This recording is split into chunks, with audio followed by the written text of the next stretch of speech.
Hello, ಎಲ್ರಿಗೂ ನಮಸ್ಕಾರ. ನಾನಿವತ್ತು ಮೊಸರು ಬುತ್ತಿ ಮಾಡ್ಕೊಳ್ಳೋದು ಹೇಗೆ ಅನ್ನೋದನ್ನು ತೋರಿಸ್ತಾ ಇದ್ದೀನಿ. ನೋಡೋದಕ್ಕಿಂತ ಮುಂಚಿತವಾಗಿ ಪ್ಲೀಸ್ ಸಬ್ಸ್ಕ್ರೈಬ್ ಮಾಡ್ಕೊಳ್ಳಿ.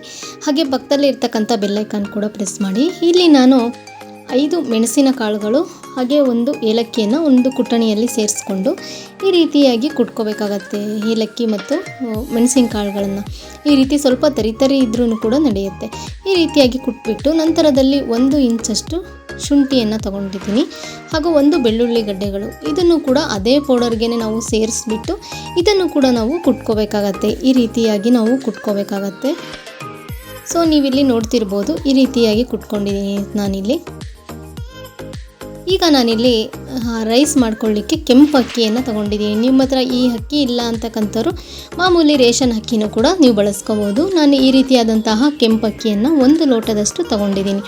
ಇದನ್ನು ಒಂದು ಕುಕ್ಕರ್ಗೆ ಸೇರಿಸ್ಬಿಟ್ಟು ನಾನಿಲ್ಲಿ ತೊಗೊಂಡಿರ್ತಕ್ಕಂಥದ್ದು 1 ಲೋಟ ಅಕ್ಕಿಗೆ 2.5 ಲೋಟದಷ್ಟು ನೀರನ್ನು ಸೇರಿಸ್ಕೊತಾ ಇದ್ದೀನಿ. ನಾವಿಲ್ಲಿ ಏನು ಅಕ್ಕಿಯನ್ನು ತೊಗೊತೀವಲ್ವ ಅದನ್ನು ಡಬಲ್ ಕ್ವಾಂಟಿಟಿಯಲ್ಲಿ ತೊಗೋಬೇಕಾಗತ್ತೆ. ಲಿಡ್ನ ಕ್ಲೋಸ್ ಮಾಡಿ 2 ವಿಸಲ್ ಕೂಗಿಸ್ಕೋಬೇಕಾಗತ್ತೆ. ಸ್ವಲ್ಪ ಉಪ್ಪನ್ನು ಸೇರಿಸ್ಬಿಟ್ಟು ಈ ರೀತಿಯಾಗಿ ಮೆತ್ತಗೆ ಬೇಯಿಸ್ಕೋಬೇಕು ಅನ್ನವನ್ನು.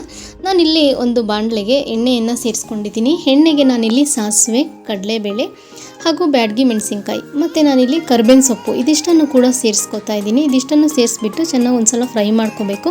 ನಂತರದಲ್ಲಿ ನಾನಿಲ್ಲಿ ಶುಂಠಿ, ಬೆಳ್ಳುಳ್ಳಿ, ಕಾಳುಮೆಣಸು ಹಾಗೂ ಏಲಕ್ಕಿ ಇದಿಷ್ಟನ್ನು ಕೂಡ ಕುಟ್ಟಿಟ್ಕೊಂಡಿದ್ದೆ ಅಲ್ವಾ, ಅದನ್ನು ಕೂಡ ಸೇರಿಸ್ಬಿಟ್ಟು ಈ ರೀತಿ ಫ್ರೈ ಮಾಡ್ಕೊಂಡಿದ್ದೀನಿ. ಇದಕ್ಕೆ 1 ಟೇಬಲ್ ಸ್ಪೂನ್ನಷ್ಟು ಉಪ್ಪನ್ನು ಕೂಡ ಸೇರಿಸ್ಕೊತಾ ಇದ್ದೀನಿ. ಹಾಗೆ ನಾನಿಲ್ಲಿ ಮನೆಯಲ್ಲೇ ಮಾಡಿಟ್ಕೊಂಡಿರ್ತಕ್ಕಂಥ ಮೊಸರು, ಹಾಗೆ ನಾನಿಲ್ಲಿ ಅರ್ಧ ಕಪ್ನಷ್ಟು ಹಾಲನ್ನು ಸೇರಿಸ್ತಾ ಇದ್ದೀನಿ. ಕಾಯಿಸಿ ಆರಿಸಿರ್ತಕ್ಕಂಥ ಹಾಲನ್ನು ಸೇರಿಸೋದ್ರಿಂದ ಮೊಸರು ಹುಳಿ ಇದ್ದರೂ ಕೂಡ ಬ್ಯಾಲೆನ್ಸ್ ಆಗುತ್ತೆ, ಹಾಗಾಗಿ ಸೇರಿಸ್ಕೊತಾ ಇದ್ದೀನಿ.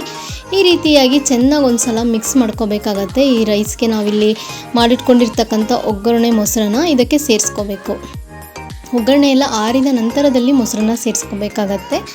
ಈ ರೀತಿಯಾಗಿ ಕೈನಲ್ಲೇ ನಾವು ಉಂಡೆಗಳನ್ನಾಗಿ ಕಟ್ಕೋಬೇಕಾಗತ್ತೆ. ಸೊ ನೋಡಿದ್ರಿ ಅಲ್ವಾ, ಕಂಪ್ಲೀಟ್ ಆದಂತಹ ಮೊಸರು ಬುತ್ತಿಯನ್ನು ಹೇಗೆ ಮಾಡ್ಕೊಳ್ಳೋದು ಅನ್ನೋದನ್ನು ತೋರಿಸಿದ್ದೀನಿ. ಹಾಗೆ ನಾನು ಮಾಡೋ ವಿಡಿಯೋ ನಿಮಗೆ ಇಷ್ಟ ಆದರೆ ಲೈಕ್ ಮಾಡಿ, ಶೇರ್ ಮಾಡಿ, ಕಮೆಂಟ್ ಮಾಡಿ. ನೀವು ಕೂಡ ಟ್ರೈ ಮಾಡಿ. Thank you.